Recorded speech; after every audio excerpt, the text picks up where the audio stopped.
Hello बच्चों, आइए प्रश्न को पढ़ते हैं और समझते हैं। अतिपरवलय x की घात 2 बटे a की घात 2 ऋण y की घात 2 बटे b की घात 2 बराबर 1 पर बाह्य बिंदु से खींचे गए अभिलंबों की संख्या है। यहाँ पे 4 विकल्प दिए गए हैं, 6, 5, 4 तथा 2।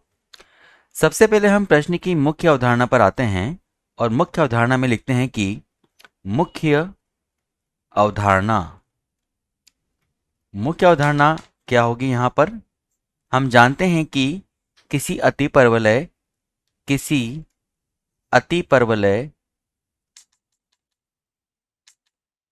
के अभिलंब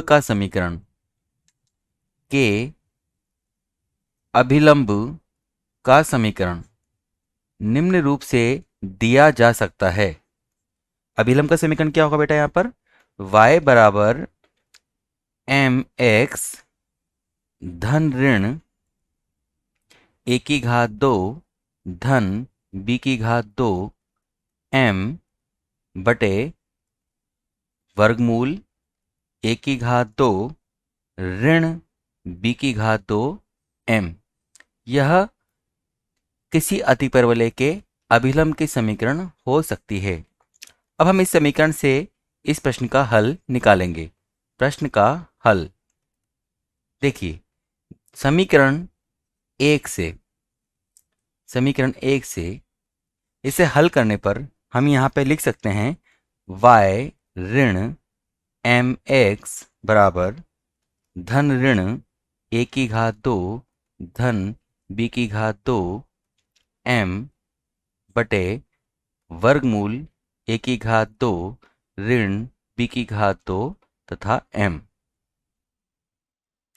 हम इस समीकरण का दोनों पक्षों का वर्ग करें तो हमें क्या प्राप्त होगा? देखिए जरा, दोनों पक्षों का वर्ग करने पर क्या प्राप्त होगा हमें? y ऋण mx की घात 2 बराबर a की घात 2 धन b की घात 2 m की घात 2 बटे, यहाँ से वर्गमूल हट जाएगा, a की घात 2 ऋण b की घात 2 तथा m हमें प्राप्त होगा। वज्रगुणन करने पर y ऋण mx की घात 2 a की घात 2 ऋण b की घात 2 तथा m तथा a की घात 2 धन b की घात 2 m की घात 2। आप देख सकते हैं यहाँ पर कि समीकरण नंबर 2 यहाँ पर एक 4 घात का बहुपद है। समीकरण 2 4 घात का बहुपद है। अतः उपरोक्त समीकरण के 4 मूल होंगे। अतः अभिलंबों की संख्या कितनी होगी बेटा?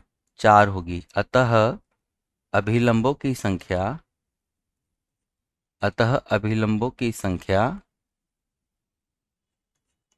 4 होगी। देखिए, हमारा विकल्प सी यहाँ पर सही हो जाता है।